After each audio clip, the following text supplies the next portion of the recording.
Tras los fenómenos atmosféricos y sísmicos, Puerto Rico debe estar más preparado y con mayor conciencia y conocimiento de las buenas prácticas en arquitectura, diseño y construcción. ¿Cómo lo haces? Aquí tendrás el acceso a este conocimiento de forma fácil y sencilla. Ahora comienza Arquitectura en Blanco y Negro.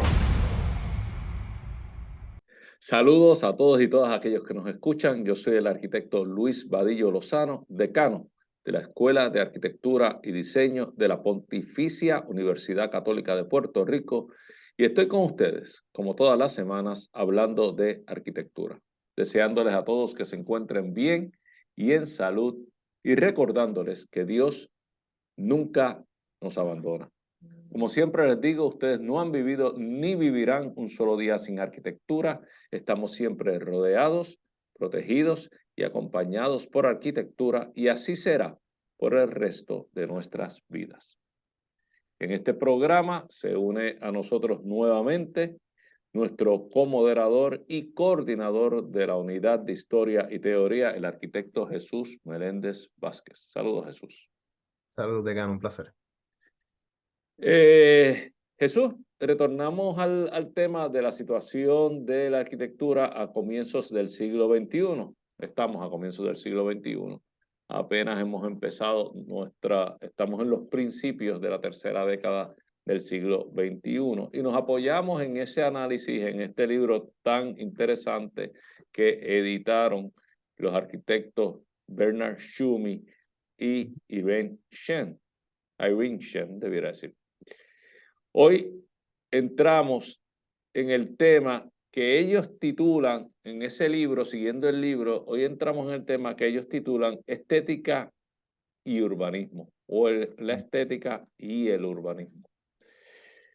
Y entonces, esto me hace pensar a mí en la última de nuestras discusiones y en esta ambición de destacar, de lucirse que tiene la arquitectura del siglo XXI, que vemos tantos y tantos ejemplos, excelente arquitectura, pero donde el objeto arquitectónico hace un gran esfuerzo de deslumbrar con sus características, que consisten obviamente en un alto empleo de tecnología de última generación, y que dan a estos edificios, por su materialidad, por su volumetría, por la manera en que se imponen sobre el espacio y sobre el lugar, dan ciertamente un destaque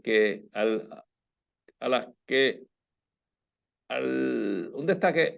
el hombre no estaba tan acostumbrado. Nosotros sí, obviamente, vimos en el siglo XX grandes esfuerzos arquitectónicos, incluso en contextos urbanos, y me viene a la mente de inmediato un edificio como el Chrysler Building en Nueva York,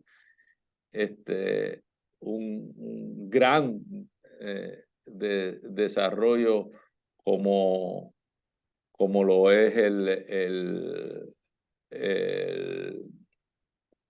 Empire State Building, por ejemplo, que se construye en tan solo 18 meses. O sea, tenemos todos estos grandes edificios, pero a mí me parece que todos ellos, en aquel comienzo del siglo XX, todavía hacen un esfuerzo de formar parte del conjunto, de conectarse con la acera, de conectarse con el vecino, incluso cuando son volúmenes tan grandes como lo puede ser un Chrysler Building o como lo puede ser un Woolworth Building, que no hay duda que se separaban un poquito por su tamaño del vecino mismo, pero siempre había como un vocabulario que los mantenía amarrados al contexto. Y me parece a mí como que un intento de formar parte del lugar. yo creo que ese intento se ha perdido un poco, o ese deseo de formar parte del lugar se ha perdido un poco y, y los edificios tratan de ser piezas. Incluso los últimos desarrollos en grandes ciudades como la misma ciudad de Nueva York o París o estas grandes ciudades, habíamos hablado de Sydney, Londres, no hay duda. Todos estos edificios empiezan un poco a funcionar y a competir por llamar la atención. No es que los otros no lo hicieran, pero estos los hacen como separándose del conjunto y no me interesa formar, no sé si tú lo ves así, pero formar equipo contigo, yo lo que quiero es destacar y tener mi propia imagen. Yo me parece que un poco Bernard Schumann al escoger este tema de la estética y el urbanismo como el tema introductorio del libro, hace bien en el sentido de que identifica quizás esto que yo estoy poniendo en palabras más sencillas de la ambición del objeto sobre el conjunto, lo identifica posiblemente como uno de los grandes problemas que tiene el urbanismo del siglo XXI. Y nos dice más. Nos dice que aun cuando los valores de la arquitectura en el siglo XXI han evolucionado a unos valores contemporáneos que están más bien amarrados a las nuevas tecnologías que nos permiten proyectar edificios diferentes, todas estas tecnologías digitales que están a disponibilidad de nosotros los arquitectos y que nos permiten soñar y proponer formas diferentes, transparencias de otro tipo, volumetrías significativamente agresivas, diría yo, y que esos valores de la arquitectura contemporánea del siglo XXI son bien apreciados por los usuarios y por el público. Sin embargo, los valores del urbanismo se mantienen todavía aferrados a aquellos del siglo XIX, siglo XVIII, o incluso nos dice los valores de la Edad Media. Right, O sea right. que mientras tenemos estos valores nuevos en la arquitectura, hay una disparidad en los valores que tenemos en el urbanismo. Entonces, podemos disfrutar la arquitectura del siglo XXI, arquitectura contemporánea, ampliamente el objeto, pero no necesariamente el conjunto que ese objeto está haciendo. Pero no quiero tomar más tiempo, me gustaría escucharte porque ciertamente al leer a Schumi en la introducción, me parece que hay algo de verdad, encierra algo de verdad en lo que nosotros estamos viviendo. Pero adelante, déjame escucharte un poco a ver qué tú piensas de esto. Bueno, es curioso porque yo creo que a pesar de que en la ciudad del siglo XXI, que en esencia el hacer ciudad hoy día, es decir, el expandir y cubrir el territorio, se está volviendo un poco más complicado de lo que quisiéramos, ¿verdad? Porque uno de los downsides, de algo, un componente negativo de una ciudad crecer tanto y tanto es que empieza a desconectarse. Y a tal nivel que los centros típicos en los esquemas urbanos, como la periferia económica y el epicentro político, ¿no? Son dos conceptos que hemos heredado del esquema urbano de la poli griega y de la urbe romana, ¿no? Y que se traducen a lo que es el esquema de la cuadrícula hoy día, ¿no? Que es una forma de no solamente expandir a través del territorio, pero también organizarla, ¿no? Yo creo que el siglo XXI, un paradigma particular sobre el estatus del urbanismo es un estado perpetuo de reuso, ¿no?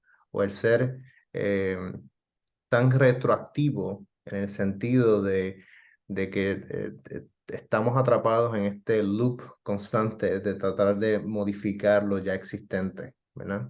Y yo creo que eso contribuye a este tipo de legado que recibimos de la modernidad en tratar de ofrecer por primera vez en la historia un tipo de tabula rasa, de poder limpiar el territorio y ofrecer un nuevo estilo de vida, porque hay una nueva introducción de tecnologías que ofrecen otros tipos de programas, otros tipos de uso. Y si hay otros tipos de uso, significa que el ser humano cambia, cambia sus necesidades. O sea que el cómo nosotros habitamos el territorio, cómo el edificio ayuda a consolidar esa experiencia, forman la expectativa y la percepción, y en este caso yo diría la estética, la forma de ver la trama urbana, y que hoy día en el siglo XXI es como digamos, muchos conceptos, muchas estratas una encima de la otra, que se nos ha hecho difícil establecer un criterio de cómo estudiarlas, ¿verdad? Ah, yo creo que por eso es tan más sencillo adquirir estos valores desde la Edad Media, o inclusive ideas que empiezan desde el Renacimiento, porque desde un punto de vista histórico, las invenciones de los nuevos esquemas que tenemos hoy día vienen de ese momento. Y curiosamente, cuando tenemos el descubrimiento de las Américas, por ejemplo, en 1492, el desarrollo urbano, los asentamientos urbanos son aplicando esos conceptos, ¿verdad? Porque recuerden que Europa todavía estaba en la Edad Media, o sea que liberar la ciudad medieval para habitar el territorio era todavía casi que un sueño utópico. Y la utopía realmente se logró desarrollar en las Américas, o que es como que el gran momento de la modernización y lo que nos separa del oscurantismo con, obviamente, la modernidad de hoy. No sé, o sea, puede ser un análisis un poco... No, yo creo que es un buen análisis. Yo todavía, este capítulo me ha despertado muchas inquietudes. Tengo que aceptar que me ha despertado muchas inquietudes porque me hace pensar en aspectos que no necesariamente a los que no necesariamente le había dedicado tanto tiempo. Pero sí que ya habíamos nosotros atisbado, habíamos comenzado a mencionar en nuestro programa anterior este hambre de protagonismo que tienen los objetos arquitectónicos del siglo XIX, del siglo XXI. Una aspiración de protagonismo que no necesariamente comparten aquellos del movimiento moderno de comienzos del siglo XX, y tú y yo habíamos hecho la comparación del comienzo de ambos siglos y la actitud de sus arquitectos, de sus urbanistas. Y habíamos hablado de cosas interesantísimas, ¿verdad?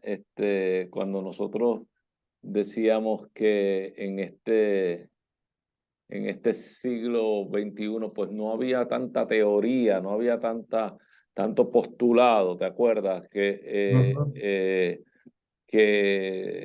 sí surgían en el siglo XX y que surgían con figuras que no logramos identificar, por lo menos esa magnitud de figuras en el siglo XXI. Entonces las ideas más o menos son las propuestas surgen casi que de manera orgánica, sin que haya alguna regla que seguir. Está todo el mundo como experimentando y casi acertando por chamba. O sea, lo hice, me quedó bien, y no necesariamente porque estoy siguiendo algún grado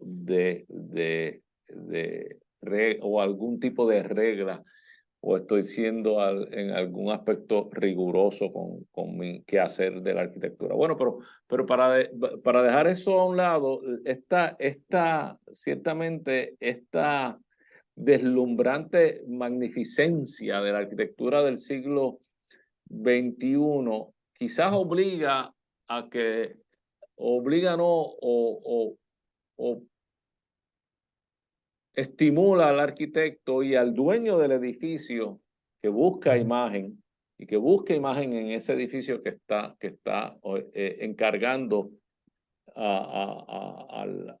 para construir y para que represente su compañía, lo lleva a desear el estar solo, el estar separado, el permitir mírenme, es casi como que un concurso de belleza donde cada una de las concursantes pues desfila separadamente para que se puedan admirar sus virtudes. Y eso es lo que, y eso casi que es lo que pasa en el siglo XXI. Entonces, claro, con esa actitud es muy difícil crear conjuntos porque la ciudad a fin de cuentas necesita una colaboración, necesita una conspiración entre los participantes Ajá. y como que el siglo XXI está diciendo no conspiro con nadie, no colaboro con nadie.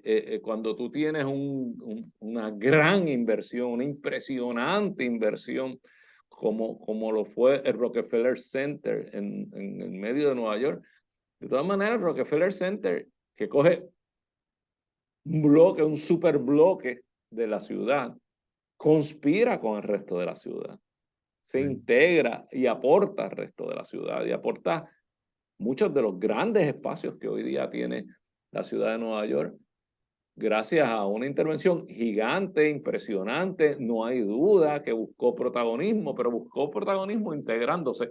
Y hoy día yo no veo eso, yo veía el movimiento moderno con sus propuestas de arquitectura, pero siempre estuvieron acompañados de propuestas urbanas. No estuvo huérfano de propuestas urbanas. Y tenemos ahí, por ejemplo, un Lucio Costa en Brasilia. O sea, siempre hubo la propuesta urbana, si funcionaba o no funcionaba, pero siempre sabíamos que teníamos que formar parte de algo.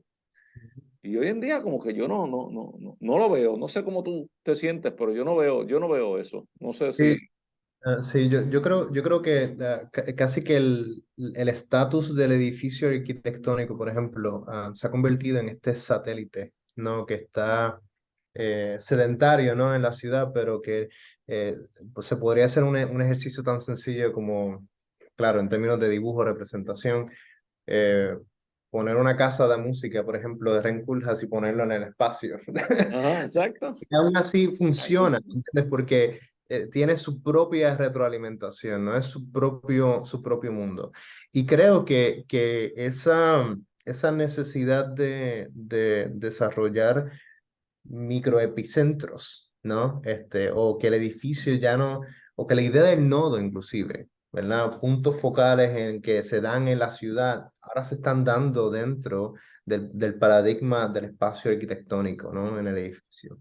Entonces me resulta un poco inquietante porque la realidad es que uno viaja porque quiere ver la ciudad, ¿no? Quiere entender cómo es que funcionan los sistemas culturales de la sociedad, ¿no? Y ya creo que la arquitectura del siglo XXI se está desarraigando de ese paradigma social, ¿no?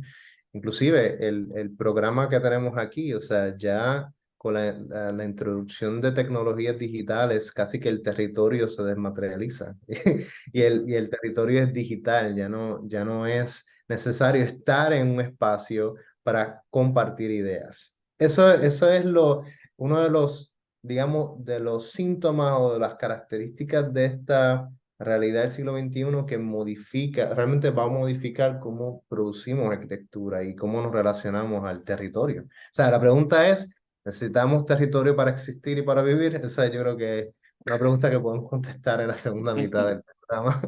Sí, yo creo que lo vamos a tener que dejar para la segunda mitad del programa. Pe- Yo solamente te voy a dejar con un pensamiento que te va a inquietar y quiero que me lo contestes en la segunda mitad del programa. ¿Tú crees que Miss Van der Rohe con el Seagrams Building fue el primer atentado serio Ajá.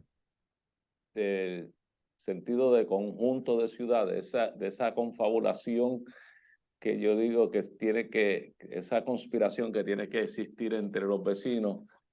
¿Tú crees que fue Miss Van der Rohe con el Seagrams y con la actitud del Seagrams Building en Nueva York quien rompió la tradición al grado de que ya la Mm. ciudad no volvió nunca más a ser lo que fue? Pero no me lo contestes ahora, Vale, vale. lo tomamos en la segunda mitad, no se separe nadie que contamos con la reacción del arquitecto Jesús Meléndez a esa pregunta. Sin más nada, esta arquitectura en blanco y negro, volvemos en unos minutos. Ahora comienza Arquitectura en blanco y negro.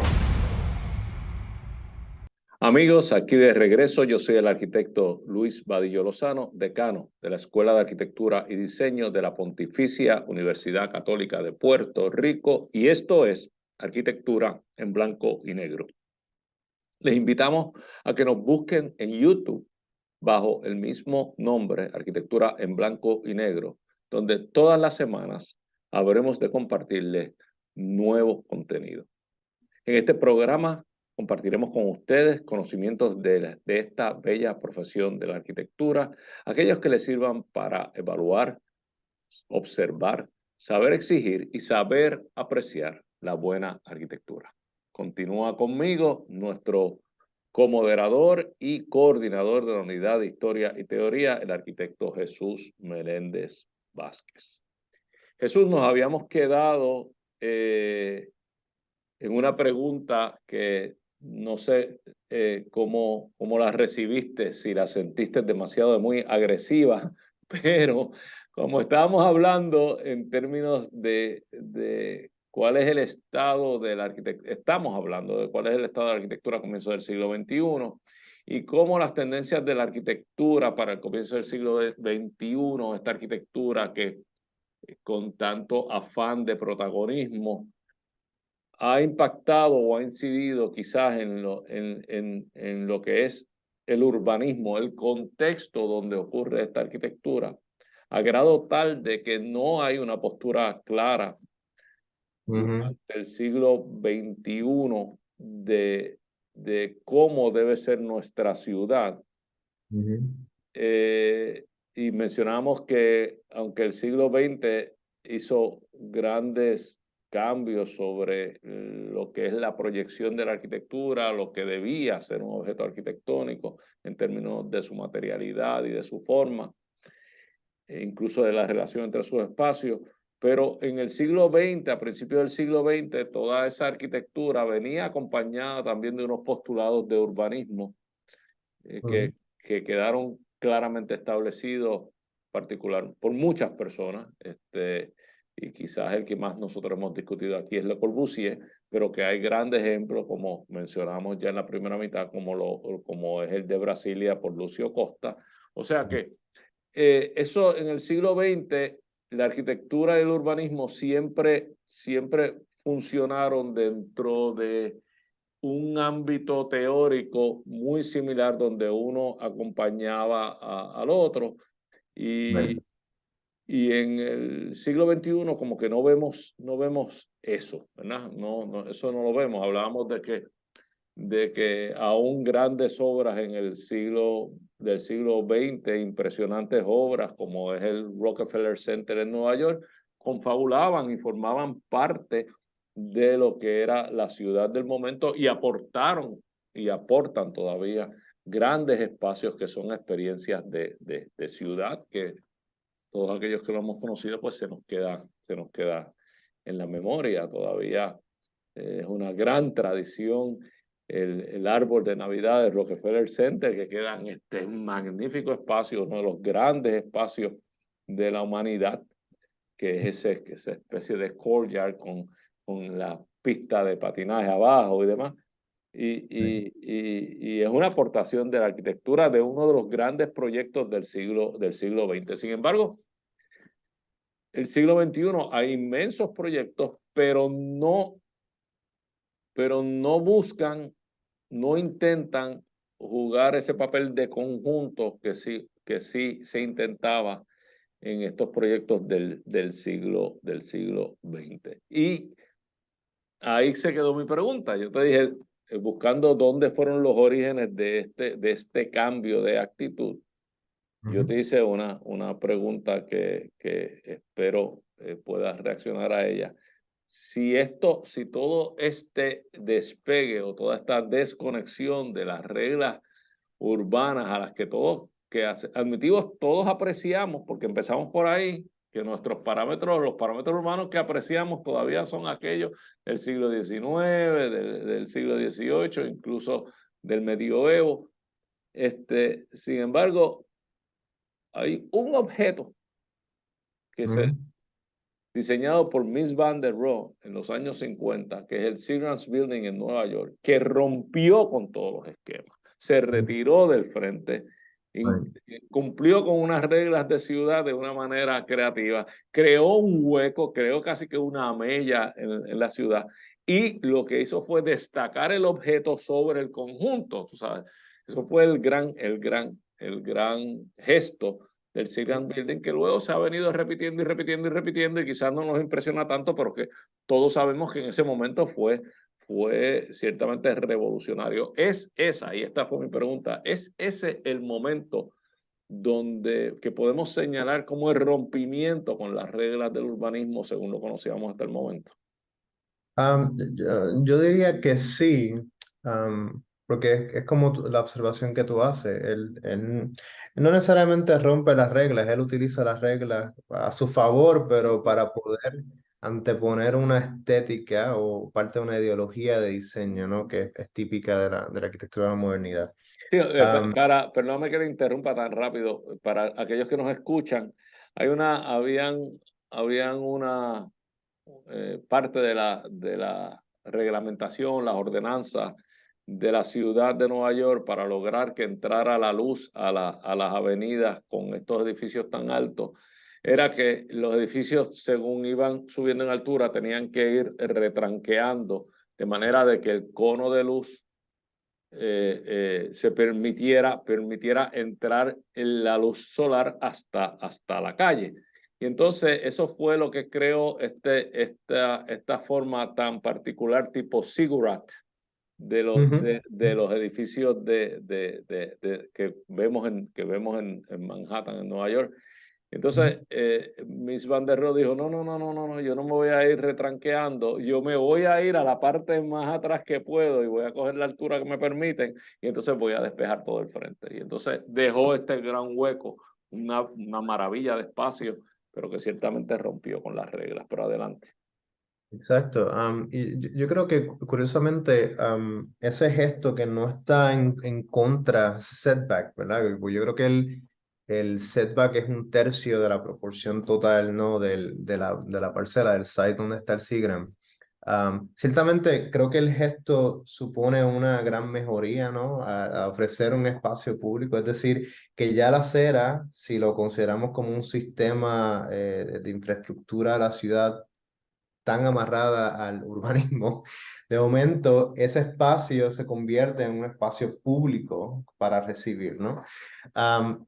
Pero yo creo que al mismo tiempo algo que parece ser un gesto favorable para la ciudad, de momento crea una bifurcación entre el territorio de la ciudad, ¿no? Y el edificio, ¿no? Casi como que creando una autonomía propia. O sea que ya, uno podría argumentar, bueno, es necesario en primer lugar el Seagram Building en ese espacio, en esa parcela, porque si el simple acto de retirar, alejar la arquitectura, ¿verdad? Logra liberar de la arquitectura esas responsabilidades que ha tenido con el territorio, ¿no? Que yo creo que es como un corte del cordón umbilical, ¿no? Del edificio con el territorio. Pero eso Pero sería como... tú entenderías que hay un antes y después del Seagram Building. Sí, definitivo, definitivo.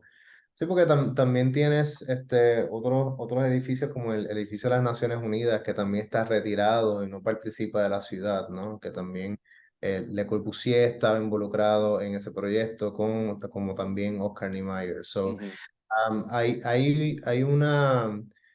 hay curiosamente una fascinación de la arquitectura moderna en desarrollar estos edificios standalone, a pesar de que muchos de los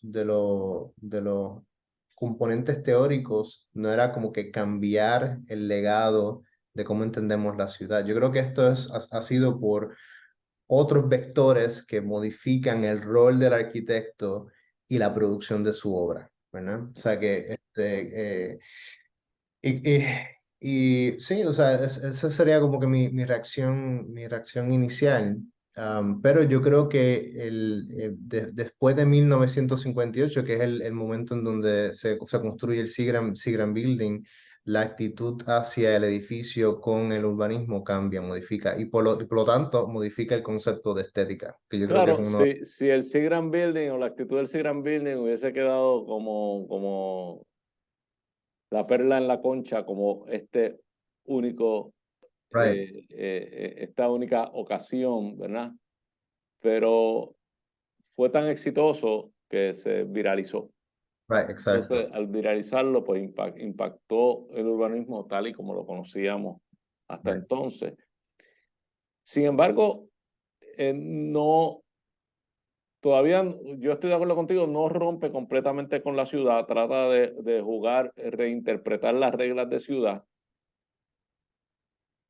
y hacer su arquitectura.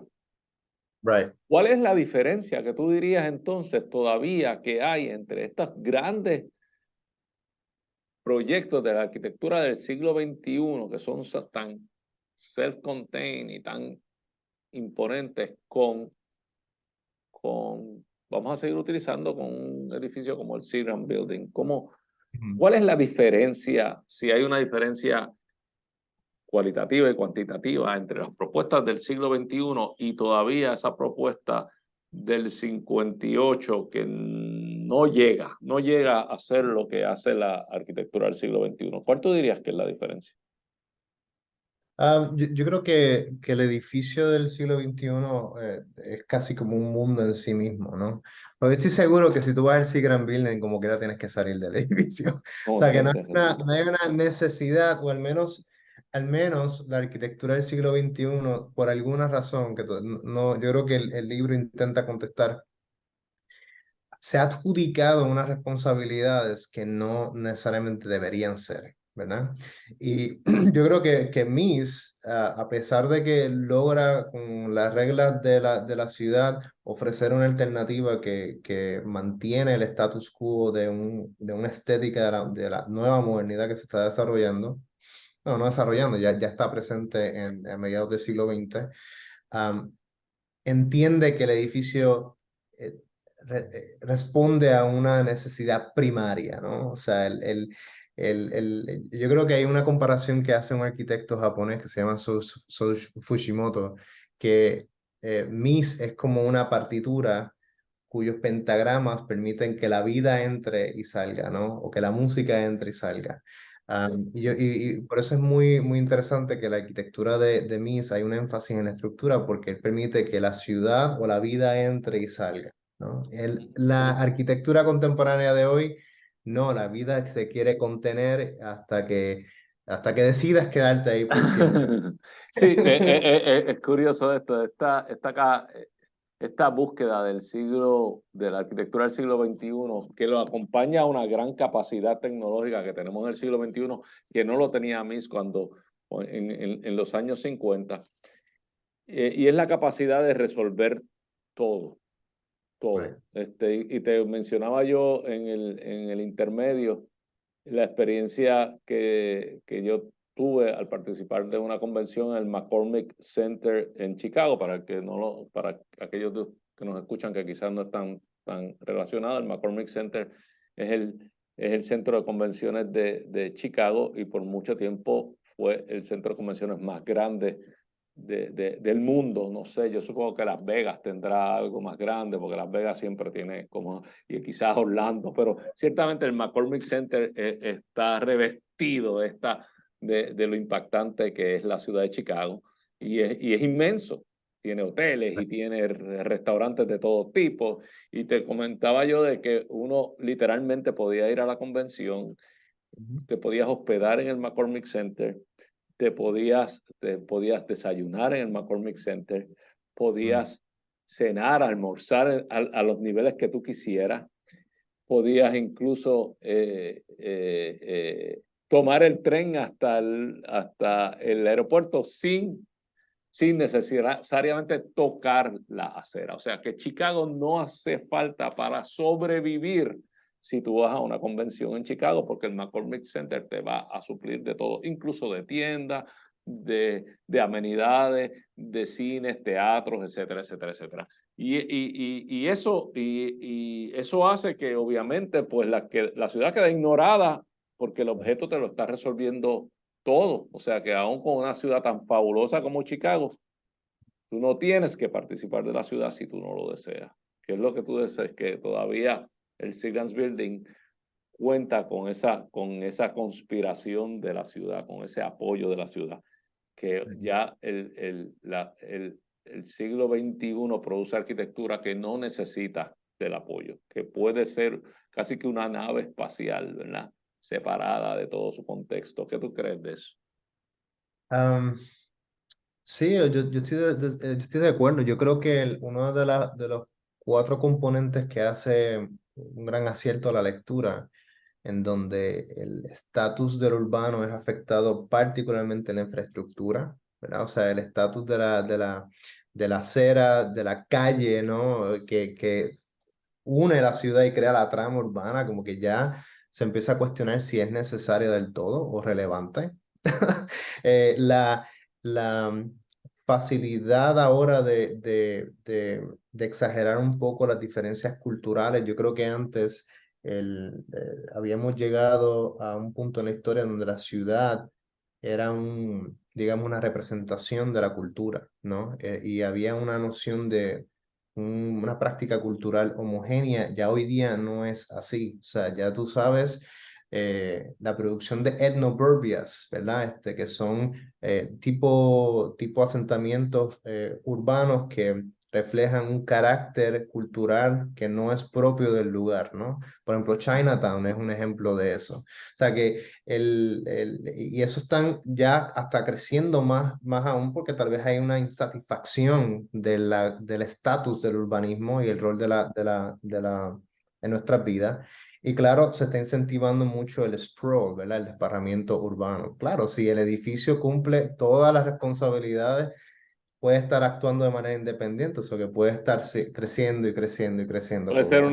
Puede ser una isla desconectada, seguro. Sí, sí, sí, sí. De hecho, eso es un poquito lo que nos trae Kenneth Frampton en su lectura, que es parte del tema que estamos hablando hoy, y él nos comparte un escrito que se llama Una breve reflexión sobre o acerca del predicamento del urbanismo, ¿verdad? Eso es una traducción rápida.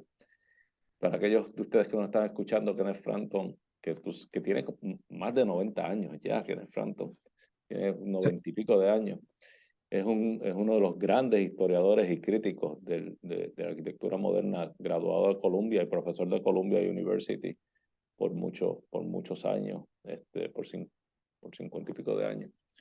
Y Kenneth Frampton nos dice exactamente eso que tú estás diciendo, o sea que salimos a caminar y nos encontramos una secuencia de experiencias urbanas que no es urbano, una verja de cyclone fence, unos letreros, unas cosas, y así vamos como que brincando de un objeto a otro objeto, sin que haya nada entre medio y sin que haya conjunto, sentido de conjunto. Y entonces no se consolida la ciudad, no hay, quizás porque no hay necesidad de que se consolide. Como tú dices, el objeto lo resuelve todo. No sé si eso es lo que te estaba refiriendo, pero, pero es una curiosa reflexión sobre la que debemos de abundar en posteriores programas, porque se nos acabó, pero me parece que puede ser entonces la ciudad, no sé cómo te sientes tú con esto, la primera víctima de esa ambición de protagonismo de la arquitectura del siglo XXI. ¿Cómo tú te sientes con esa aseveración? Sí, estaría de acuerdo, pero yo creo que si lo ponemos contextualizado a Puerto Rico, creo que ya que las tendencias llegan tarde a nosotros, creo que tenemos que anticiparnos y aprender esos errores, ¿no? Porque estoy viendo algunas cosas que están pasando en Puerto Rico y a una escala muchísimo menor, ¿verdad? Pero creo que estaríamos en un buen momento para anticipar y realmente planificar bien la ciudad y Bueno, volver a... un poco eso es lo que hace esta experiencia ahora del distrito T-Mobile ahí en el Centro de Convenciones de San Juan, que lo contiene todo. O sea, básicamente tú puedes venir a San Juan y no salir del distrito T-Mobile y tener una experiencia completamente ajena a lo que era anteriormente la experiencia cultural de intercambiar o de disfrutar o de sufrir, o como lo quieras llamar, de la ciudad de San Juan. O sea que sí, comienzan a darse, como tú dices, a nuestra escala, pequeña, pero comienza a ocurrir. Y me parece que se puede viralizar, puede empezar a ocurrir más y más y más. Pero nada, se nos acabó el tiempo. Seguimos con este tema para el próximo programa. Gracias Jesús por siempre una acertadísimas expresiones. Y a ustedes los esperamos la próxima semana. Esto es Arquitectura en Blanco y Negro. Cuento con su participación y les agradezco el que nos hayan acompañado durante esta hora. Gracias. Todos vivimos en sintonía con la arquitectura. Queremos escuchar tus ideas, dudas y preocupaciones. Escríbenos a arquitecturaenblancoynegro@pucpr.edu. Arquitectura en Blanco y Negro es una producción de la Pontificia Universidad Católica de Puerto Rico.